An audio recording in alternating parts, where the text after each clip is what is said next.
You are interested in the unknown, the mysterious, the unexplainable. That is why you are here.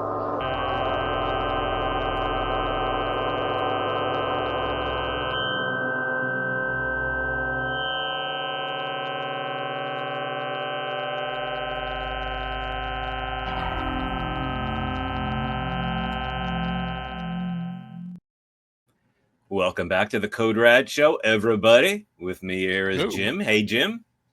Hey, Jason. How you doing? I'm fantastic. Great to see you. Looking forward to talking about a new to me, subgenre of science fiction called Lands Trek. Oh, okay. So, let me see. Today, let me first promote my stuff. Let's see. Here we have the current output of Code RAD Publishing. On the left is my comic book, Interplanet. It is available on fundsmycomic.com, and also brand new, available on Amazon and hopefully at comic book and horror shows near you. Tales of Conspiracy and Madness, 9 stories of cosmic horror. So search for that on Amazon. We'll turn it up pretty easily if you're interested. And let's get going. So today we are here to talk about a TV show called OTHERWORLD, which I remember from my childhood when there was not a lot of science fiction out there. Science fiction was still kind of considered not serious stuff, which was interesting because, I mean, every summer you'd have a huge movie that would make hundreds of millions of dollars in science fiction, but there was very little on television and would get canceled quickly. And so I watched a show on Saturday nights called OTHERWORLD about a family lost in another dimension. And I've heard it belonged to a subgenre called Land Trek, which is like the basic idea of Star Trek, but not amongst the stars, walking on land or traveling on land one way or another to have these different exciting adventures, kind of like the Enterprise would. And I think that's fitting for this show because I only rewatched the pilot for this recording, but you could see the plot of this episode could easily have been an episode of Star Trek. Yeah, definitely. I have to admit, I never even heard of this until you told me about it. So it was on CBS from January of 85 to March of 85, and I didn't remember it at all. I had no idea, and it was on apparently Sci-Fi ran it too in the 90s. I didn't see it there either, so I didn't, until you mentioned it, I never even heard of it. But no, I rather enjoyed it. It kind of brought back some memories of the 80s, and it's very 80s, as you'll see. You decide to watch it. I recommend it. A lot of slow motion videos and a lot of synthesizers in the music, the background music. A lot of synthesizers. So you can tell it's definitely 80s. But yeah. But that's never a bad thing.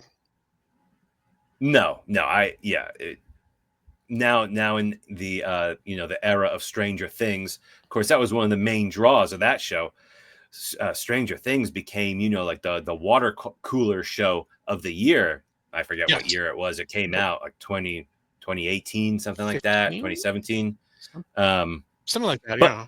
That was one of the big things. The way it just recreated this vision of the 80s, which, I mean, it doesn't even matter if it's accurate or if it, captured real life 80s or just movie 80s or whatever. But people really loved it. And you had younger generations just who, were not around in the 80s, loving Stranger Things, just loving the whole idea of the 1980s. I didn't appreciate it enough when I was there. I mean, as a teenager, I was really into 1960s rock and roll and didn't realize how great and how much fun the 80s were at the time living there. Yeah. Yeah, I do miss parts. Yeah, I didn't like school, but everything else between was great. But school I did not like. Grade school I hated actually, but mostly fourth and fifth grade. But luckily everything else in between was good. Yeah, yeah. I mean, once in a while, this is a little bit off topic, but a movie that really just like grabs you by the neck and shakes you and says, "This is the 1980s." Earth Girls Are Easy. I Oh yeah, I watched that on some streaming service a few years ago, and it's like, wow, this is one of the most 80s movies imaginable. so neon and synthesizers, a lot of slow motion, just yeah. Yeah.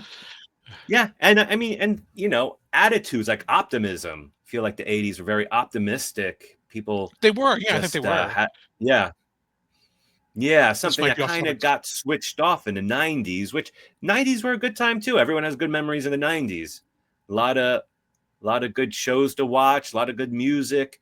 But yeah, 90s did not quite have that optimism, that sunny outlook of the 80s. No, not quite. I gotta say, I was the '80s. I was watching some old footage of MTV when they had the top of the Mm, hour. They had the rocket launching, and then the guys, the mm-hmm. astronauts on the moon with a flag, and you hear like the dent, dent, dent, dent, dent, dent, dent, dent, like that music they would play at the top of the hour. But I was like, Oh I really yeah. miss that because like I don't even know what MTV shows now.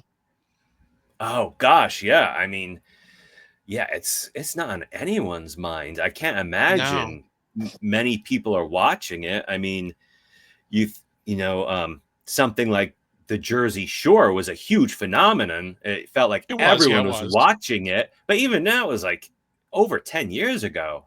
Yeah, maybe more. Yeah.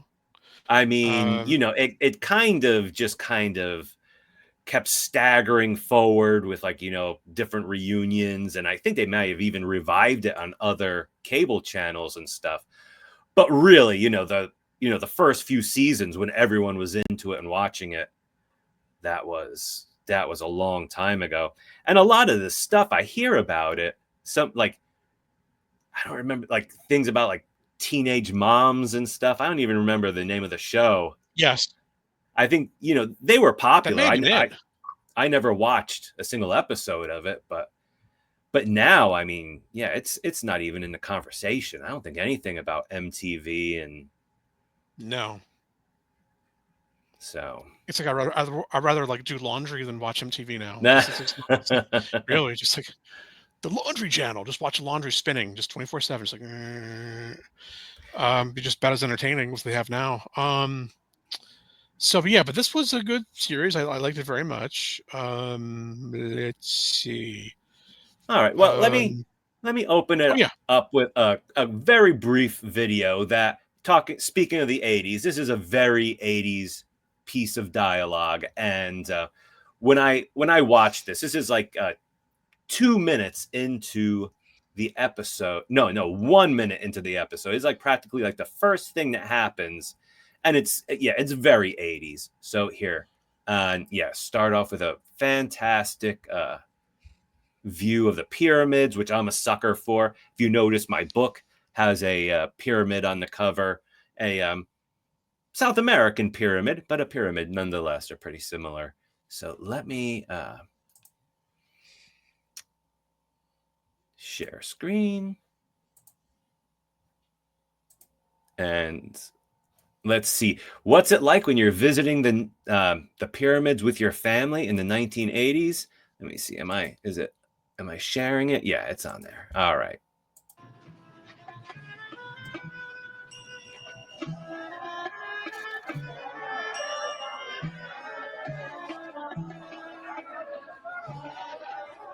You kids better enjoy these last few weeks. Your dad's job's almost finished. Did you say weeks? It's the old engineering game, son. Don't build a hydroelectric plant overnight. I'm homesick. I want to go back to California. I want to breathe smog. I have my mind polluted with rock and roll and mingle with pretty LA chicks and watch MTV and cruise the boulevard.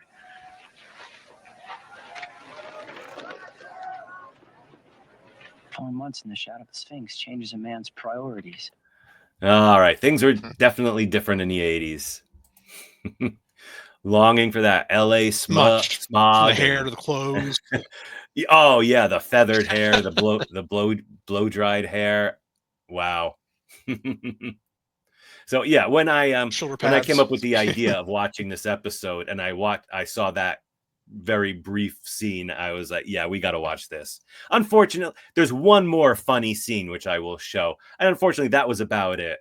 It wasn't a very hilarious episode or anything, but worthwhile for sci-fi fans, especially, if you're interested in the history of the genre, what was going on.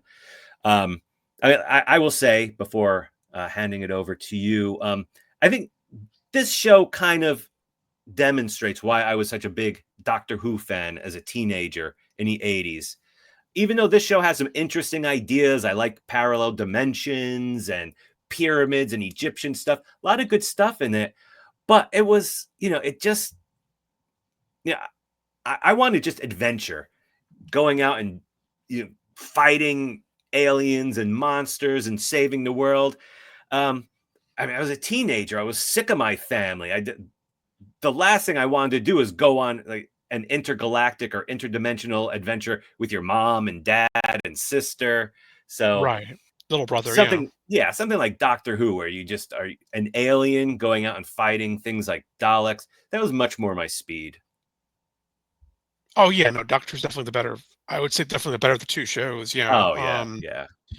Yeah. Well, I think the guy that created this, Roderick Strong, I think is that right? Roderick Strong. Roderick something. He wanted the show to be a lot darker than what we got. But CBS said, "Oh no, we want to be family friendly, things like that." And we'll see a little later why they wanted something that was more family friendly. But yeah, I think if they just let him do his thing, I think that would have probably last a little longer. Because the show did have a lot of potential. I thought a lot of untapped potential there. But just they say you can't plan hits, and I guess you never really know what the audience is going to take to. But this wasn't it, unfortunately. Lasted a total of 8 episodes. So yeah, just 8, and that's it. Yeah, I mean, I think the conventional wisdom at the time is that you had to appeal to a wide audience, try to Yeah. soften, kind of, sandpaper down those rough edges, make it appealing to a wider group of people. And in doing that, you just kind of lose whatever, whatever might like really hook people's attention or something.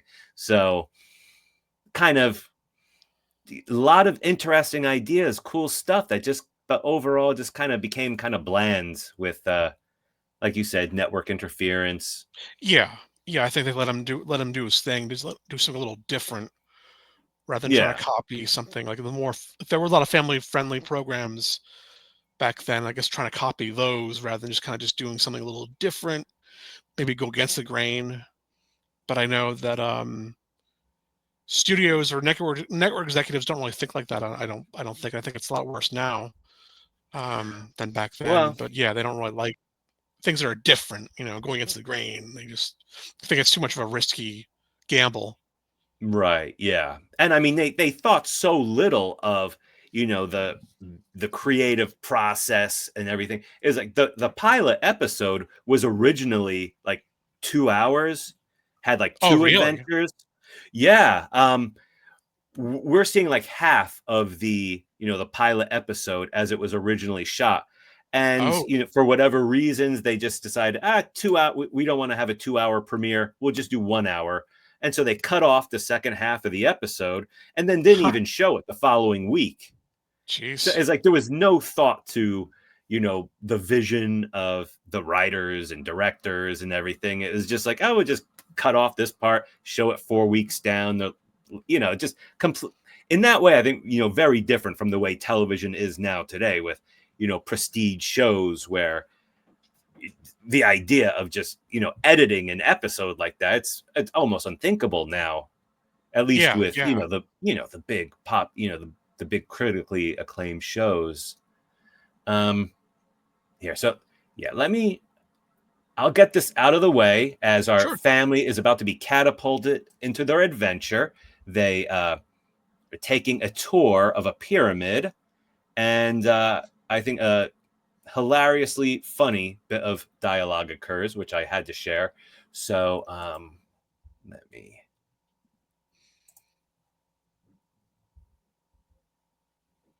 Oh, here we go. All right, can you see that? Oops. No, technical problem. Let me see if I can fix this.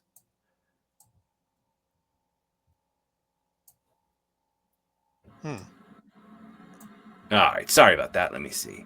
Should be able to do it now.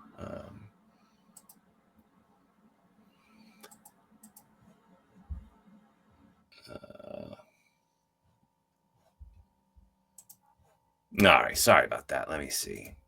Okay. Here we go. All right. Sorry, rules of attraction. You to King's Chambers. On this special day, Ahmed take you to Chamber of Ardil. Here. When first constructed, it was covered with white limestone and capped with thinly beaten gold. Like a shining star on Earth, it could be seen from the moon. How do you know? Please shut up. So That was good. So the family is a little bit slow catching on that they're pyramid guide. He has a few funny lines. He does, he does. And so telling the kid to shut up in response to his totally reasonable question about the history of the pyramids. I thought that was hilarious when I saw those two funny lines. The other brother, and then I was like, oh, we got to watch this show. Unfortunately, that was pretty much the high points, but still, entertaining episode, and I love that. Please shut up. Please shut up. It's another thing being conned. Yeah. So, and the family definitely regrets trusting this guy. So sorry about those technical problems. So I believe would you like to start your presentation? Yes, indeed. Let me just put this down here. There we go. All right. Let's see. Very cool title card there. The silhouette. That is, yeah. So here we go with Otherworld. So yeah. Basically, let's look at the cast here. So this actually is a bootleg. It never got released on Blu-ray, never got released on DVD, never got released on VHS. It was shown on CBS for 3 months in 1985. Then Sci-Fi would bring it back later. But so here we have the cast. Here's I guess we'll go this way. This guy, Tony O'Dell, I didn't recognize him, but we both have seen him, which didn't probably know it was him. He was actually Jimmy in The Karate Kid. Yes. Yeah, definitely. If I wasn't aware of that while I was watching it, but yeah, if anyone ever looked like they were in The Karate Kid, it's that guy. He totally definitely, yes, my hair. Yeah, and definitely looks like he trains at Cobra Kai. And speaking of Cobra Kai, he was in that too for a brief. I think a cameo. Right. He was in that too. I think that's him with the blue shirt there, I believe. No blow dried hair anymore. No. Gretchen Corbett played the mother. She was apparently a regular in the RAD files. Oh, really? Cool. Sam Groom, I don't really think he did much. I think he did a lot of commercials. Okay. A lot of the stuff that I read about him, I had never really heard of. So he did some stuff, just not really as much as these two. Apparently he did commercials for GM. Okay. Apparently in the 80s. Here we have Jonah Lee, which had a pretty, I guess, bright future, but I think now her acting roles are actually kind of limited, and apparently now she's an artist and a sculptor, apparently. Okay. And the kid, Chris Hebert, became a teacher. All right. So a lot of them had not really big stars, but I think most of them were good. I'll get to the father, Sam Grimm, later, but I thought the rest of them were good. talked about that, did that. So yes, here we go. CBS. They were trying to find a hit for their Saturday night block, and Mm. they were struggling. So they thought this would help Otherworld. Let's I see. believe Otherworld. at the time, Saturday night was kind of considered a big TV watching night. It was, yes. And we'll see in a few minutes like what exactly their competition was. Mm. But we'll see they definitely had an uphill battle going in, going in that time slot. So the I was not aware of the land trek genre, but having a family misplaced from their home, not exactly new, but still a very Mm-hmm. popular trope we see through science fiction films. Here we have the most famous, Lost in Space. I have this exact DVD set, Oh, season nice. 3, volume 1. Back when I was working at Sam's Club, talking like 20 years ago, Oh, impulse wow. purchase. I mean, Sam's Club, Costco, they barely even carry DVDs or books anymore. But, once in a while you'd get something in like this, it might be $20. So, Yeah, I do want to get the series on because I don't have any of them on DVD. and Um, even, yeah, it's only one half of one season. And I bought this like 20 years ago, and I still have not watched all the episodes because there's just so many. there And were a I'm not lot. going to, Yeah, there were a lot. yeah. So yeah, it's a lot. Yeah, there's a lot to watch there. A And very very campy season, but I do enjoy it. it was, yeah, it was a very campy show, but yeah, I think we loved it. Especially this Hmm. guy, the star.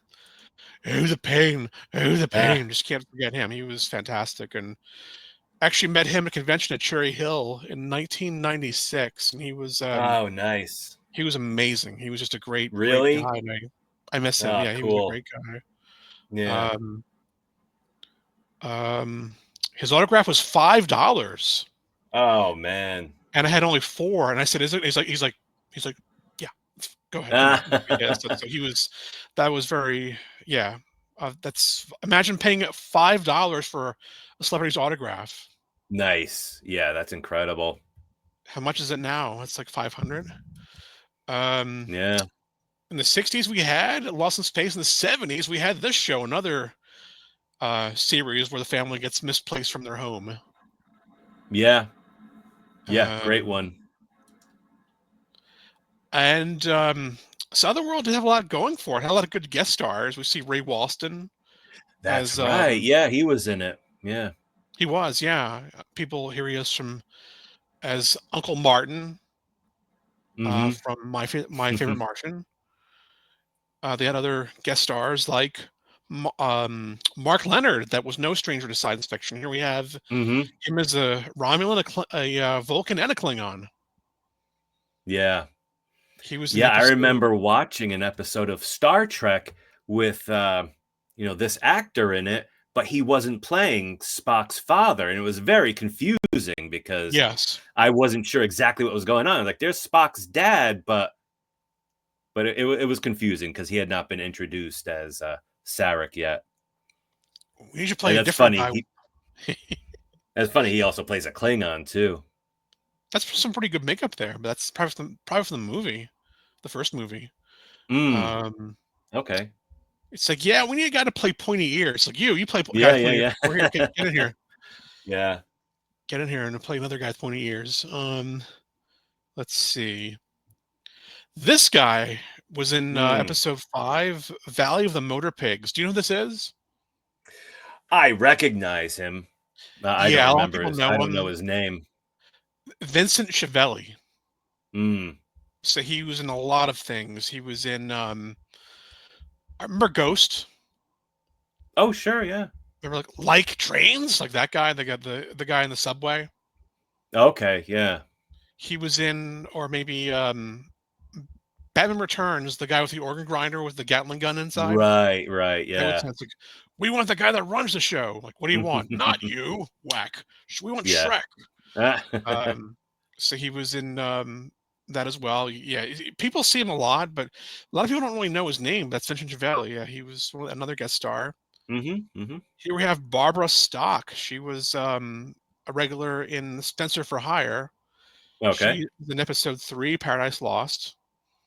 Let's see who else. And this guy was a regular on the show.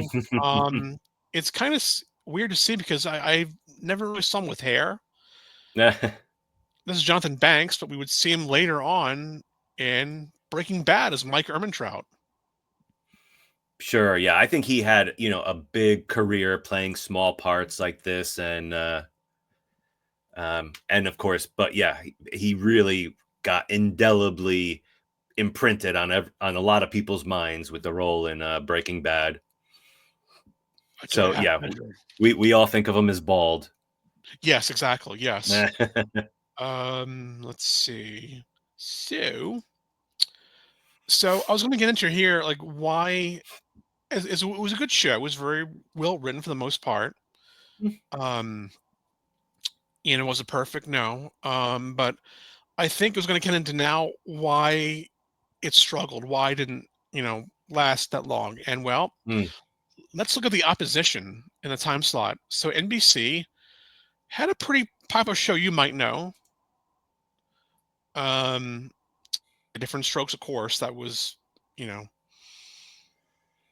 a monster, huge hit, especially in the Saturday night time slots. Had to go against that. It was Oh already gosh, yeah. I mean, I'm yeah. thinking, a huge sci-fi nerd, be about 11 years old at this time. I don't know if I had to choose between Otherworld and Different Strokes. I'm not sure which one I would have chosen. No, I was watching Different Strokes. Yeah, yeah, Definitely, yeah, because I just the main star was a kid, or at least he looked like a kid, yeah. and yeah, I would learn later that he had a lot of health problems, unfortunately. But Hmm. Yeah. let's see. So yeah, so an already established show with a big um, viewership. Yeah. Of Yeah. course, he was a big star. Everybody, in the '80s, everybody loved Gary Coleman. And Hmm. then ABC, over on ABC, what did they have in their time slot? Well, they had T.J. Hooker, Oh yeah, no, yeah. Another show I watched. another again with another very large viewership. So it had really the deck stacked against it because they're only against these two big shows that have a pretty big Yeah. large amount of viewers. Adrian Um, Zemed. yep, there he is. Let's see, but I think Oh also yeah, William Shatner clinging to the hood of a Chevy Nova or something, with being driven by the bad guys trying to shake him off. That would happen at least once every episode, and I think was quite memorably parodied in Saturday Night Live, if I remember correctly. But yeah, so I never really got into TJ Hooker. I probably should watch an episode here or there. I didn't really watch it. Um, haven't really seen much of it. Um, LCPD. What does LC stand for? Los. Huh. Ed would know. We need Ed Yeah, here. you would think it would take place in Los Angeles. Here, you keep going. I'll just do LC. a quick All right. search. LCPD So Police Department. unfortunately, it started pretty hot, like pretty strong in the ratings, but as the weeks went on and on, viewership would dwindle. And apparently, I found out that was in the bottom 10 of the Nielsen ratings, and I didn't know what a Nielsen machine actually looked Yeah. like, but apparently it was that. Oh wow. Yeah, so apparently they would hook that up to your TV if you're chosen to be a Nielsen family, and they would hook that thing to your Yeah. TV. Um, let's see. I think so I watched all 8 episodes, and I thought, well, the show had potential. For me, the episodes I thought were very hit or miss. Mm-hmm. Okay. Um, I thought episodes 7 and 8 were kind of slow. I thought pacing was kind All of right. slow. So yeah, just a lot of up and a lot of ups, a lot of up and down. When it was good, the show was very good. When it wasn't, yeah. All But right. I think what the show suffered from here was, I think this guy, he's not a bad actor, but I thought he was kind of very vanilla, kind of boring.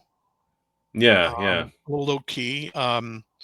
When Trace gets recruited to be a zone trooper, he's just like, "Oh no, that's terrible." He just doesn't really have not much emotion. I thought they could have, because guys like Gary Coleman and who's got a lot of personality, and then William Mm, Shatner, and then this guy, just kind of just like, right, right. Oh, yeah, yeah. Put this guy up against yeah, Shatner and Gary Coleman. Yeah, he didn't really poor have, I guy. think, that really that it factor. I thought he was just kind of very like, "Hi, I'm Hal Sterling." I just thought he was kind of very Sure. like, ugh, not a bad actor. Now the rest of the cast, I thought really good. Hmm.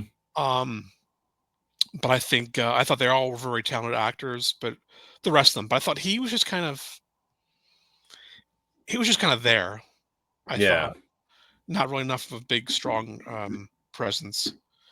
I'm wondering if the show went on, if the kids would have probably become the stars of the show. I'm wondering, Mm, but, we don't really know. The show was actually repeated on Sci-Fi, and yep.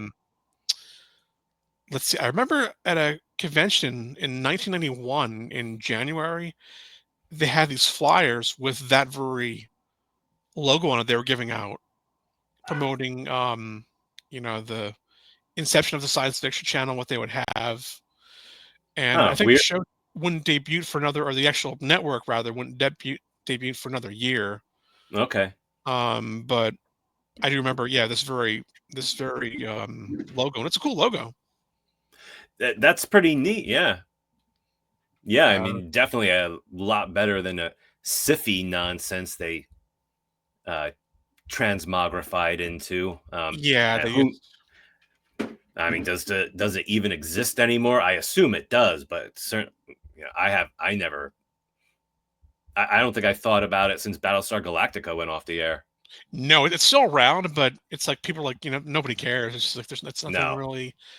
nothing really to grip you to watch anymore. It's just the only appealing thing they had on it was the Twilight Zone, but you can probably see those on YouTube or something. Um, but Yeah. yeah, Yeah. back then it was definitely a lot more enjoyable. Um, so I then I mean, back thought, in the day, you would see wild stuff like yeah, Comedy Central was like this. Like they were desperate for programming, so yeah, that you would see weird stuff you would, just that you would not expect to see. But then, as it becomes more uniform, less. yeah, vanilla, very boring. Yeah, yeah, exactly. Yeah, It becomes more vanilla. The interesting, weird stuff that might show up in the middle of the night kind of disappears, and yeah, and it just gets bland. yeah, just very like just uniformity over creativity, which I think is a shame. I think a lot of sci-fi channel now, Sci-Fi, Comedy Yeah. Central, I think they've all kind of suffered from that, which is Mm, really a shame. But you know, maybe one day things will turn around. I don't know. Hopefully. Um, so it got me thinking about where else was this show? Where else was this show seen? So it did air on ITV briefly, and also I found a Spanish dub version called mm. Otro Mundo. Otro Mundo. Uh-huh. It also aired on El Canal Cinco, Hmm. a network in Mexico. It aired down Okay. there. I thought about maybe showing like a Spanish dub version of a clip. It's like it's on YouTube. It's nothing really Yeah. yet unusual, but I thought it was interesting to see that it did air Yeah. other places besides here. But so to our viewers, if you're outside the U.S., did it air in your country? Let us know in the comments. I'm just kind of curious Mm, because all I could find for sure was the UK and Mexico, and that was about it. It could have possibly have aired in other places, but I don't know for sure. right. So, Yeah. but yeah, I have no regrets at all about watching it. I thought it was had a lot of potential. Um, I thought maybe if they had let um, the producer, the creator, let him do his thing, make it maybe more dark. But I guess that wasn't really the in thing, and at the time was the things are dark and despondent. Not that wasn't really in style. But I think they just kind of let him do something a little different. Maybe um, you know um, it maybe things may have turned out differently. But it wasn't a bad show at all. It could have been. I kind of wanted to see how see resolution of the Sterlings finding their way home, but Yeah. we didn't. So And that's how it goes yeah, sometimes on another resolved story. yeah, even though the show's called Otherworld, it the pilot episode is about the family showing up um in this town, in this other world, with a very Yes. specific sort of scenario. Androids, and they're mining for some sort of radioactive thing or something. But then, I mean, you can confirm this. I didn't watch beyond episode 1, but the idea is they'd go to a different city every week. That would be a different situation, Yes. which of course is just Exactly endless would. potential. Yeah. As long as you have writers coming up with creative ideas and stuff, and you could have a totally different adventure. But and plus, with like kind of like the thread running through that Mike Ehrmantraut is chasing you, wanting Yes. to get revenge. That's also a pretty decent feature of the show. So like you said, yeah, potential is a great way to describe it. It had a ton of it, but just basically delivered something adequate, watchable. Yeah. But nothing strong enough to go against different Gary strokes. Coleman. And, Yeah. yeah, right. Gary Coleman, that's a big 1-2 punch right there. But no, not a bad show. It's kind of like the Flash. The Flash was also on CBS. They put it against The Simpsons and the Cosby Show, and it got clobbered. But it wasn't a bad show. It was actually a very good show. But Yeah. So, I mean, I know people really love this show, but The Incredible Hulk, I think, was kind of a similar thing. I mean, it was a good show, but they also just tried to make it palatable to a wide audience. right. And so it was every week was about, and I barely remember it. I have not watched that recently, but the way I remember it was basically the Hulk solving problems for people, helping out people that are in a jam. Yeah. You're not going to see the Hulk battling Galactus or No, anything unfortunately like that on the TV show.